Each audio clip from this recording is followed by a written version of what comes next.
محترم سامعین، السلام علیکم۔ 1445 ہجری کے رمضان المبارک کی آمد ہے۔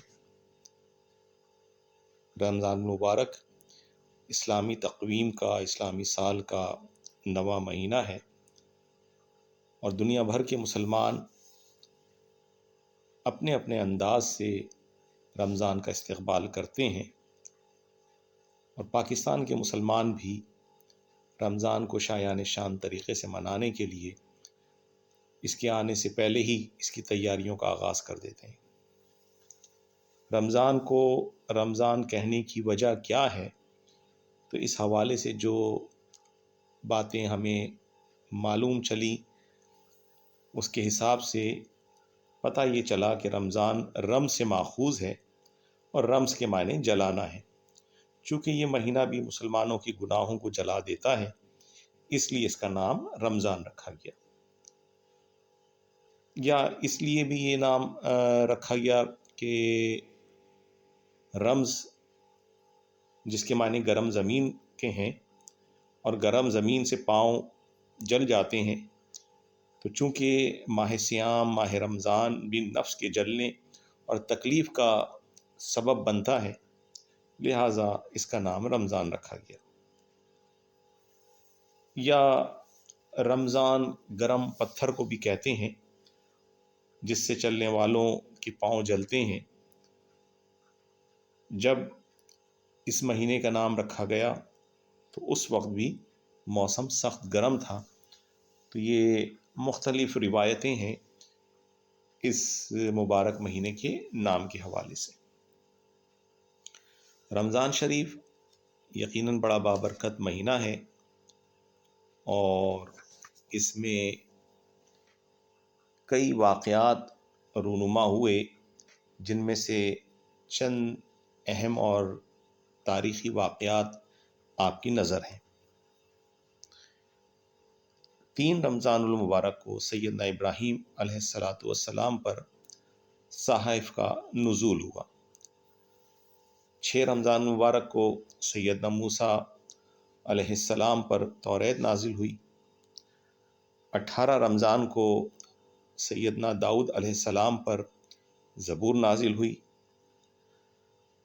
13 رمضان کو یعنی 13 رمضان کو حضرت عیسیٰ علیہ السلام پر انجیل نازل ہوئی، اور اِنَّا أَنزَلْنَاهُ فِي لَيْلَةِ الْقَدْرِ 27ویں رمضان کو، رمضان مبارک کی 27ویں شب کو عظیم کتاب قرآن مجید کا نزول ہوا۔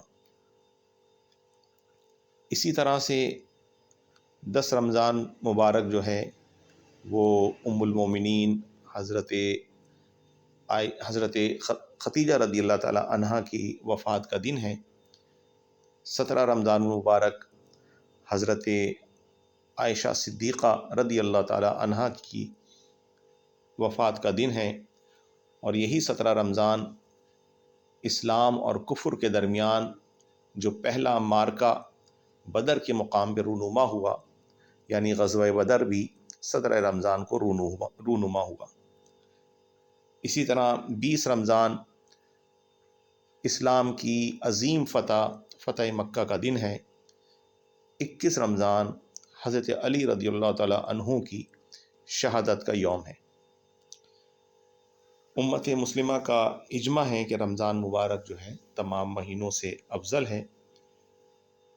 رمضان مبارک کی فضیلت کا کیا پوچھنا، کہ یہ وہ مبارک مہینہ ہے کہ جس کی آمد پر جنت کے دروازے کھل جاتے ہیں اور دوزخ کے دروازے بند کر دیے جاتے ہیں، شیطانوں کو زنجیروں سے جکڑ دیا جاتا ہے۔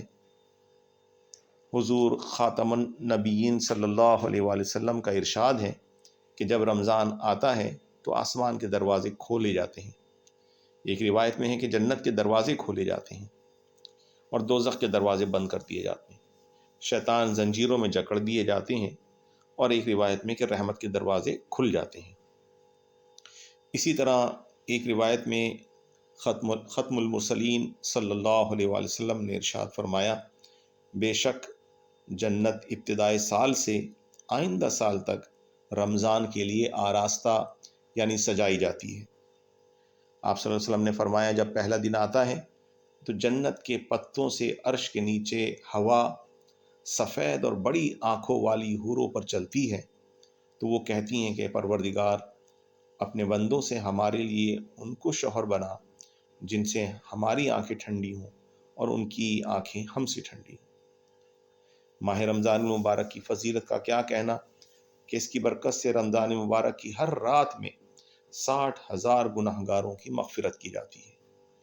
سید الانبیاء والمرسلین صلی اللہ علیہ وسلم فرماتے ہیں کہ رمضان مبارک کی ہر رات میں ایک اعلان آسمان سے طلوع صبح تک ہوتا رہتا ہے، اور ایک اعلان کرنے والا یہ اعلان کرتا رہتا ہے کہ اے خیر کے طلبگار تمام کر اور خوش ہو، اور اے برائی کے چاہنے والے رک جا اور عبرت حاصل کر۔ کیا کوئی بخشش مانگنے والا ہے کہ اس کی بخشش کی جائے؟ کیا کوئی توبہ کرنے والا ہے کہ اس کی توبہ قبول کی جائے؟ کیا کوئی دعا مانگنے والا ہے کہ اس کی دعا قبول کی جائے؟ کیا کوئی سوالی ہے کہ اس کا سوال پورا کیا جائے؟ اللہ بزرگ و برتر رمضان شریف کی ہر رات میں افطاری کے وقت 60,000 گناہ گار دوزخ سے آزاد فرماتا ہے، اور جب عید کا دن آتا ہے تو اتنے لوگوں کو آزاد فرماتا ہے کہ جتنے تمام مہینے میں آزاد فرماتا ہے۔ تو رمضان شریف یقیناً بڑا بابرکت مہینہ ہے، اور اس کا احترام اور اس کی تعظیم تمام مسلمانوں پر یقیناً فرض ہے، لازم ہے کہ وہ اس مہینے کی تعظیم کریں، اس مہینے کا استقبال کریں۔ ہر مسلمان مرد اور عورت پر واجب اور ضروری ہے کہ وہ رمضان کا پورا احترام کرے، خود روزہ رکھے اگر اس پر اس وقت روزہ فرض نہیں ہے، جیسا کہ حیض و نفاس والی عورت یا مسافر ہو، یا روزہ تو اس پر فرض ہے مگر اپنی کوتاہی سے روزہ نہیں رکھتا، تو سب کو چاہیے کہ وہ کم از کم رمضان المبارک کا احترام ضرور کریں۔ کسی روزے دار کا مذاق نہ اڑائیں، دکاندار ہیں تو ایسی چیزوں کی فروخت نہ کریں جس کو بے روزہ لوگ کھاتے ہوں، اور خود اعلانیہ طور پر نہیں کھائے پیے، اور نہ ہی سر عام سگریٹ نوشی وغیرہ کی جائے۔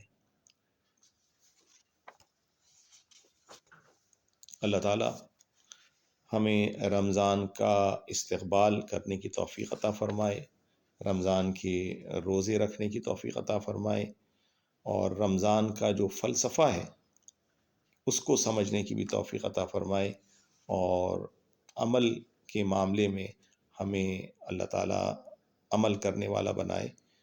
السلام علیکم ورحمۃ اللہ۔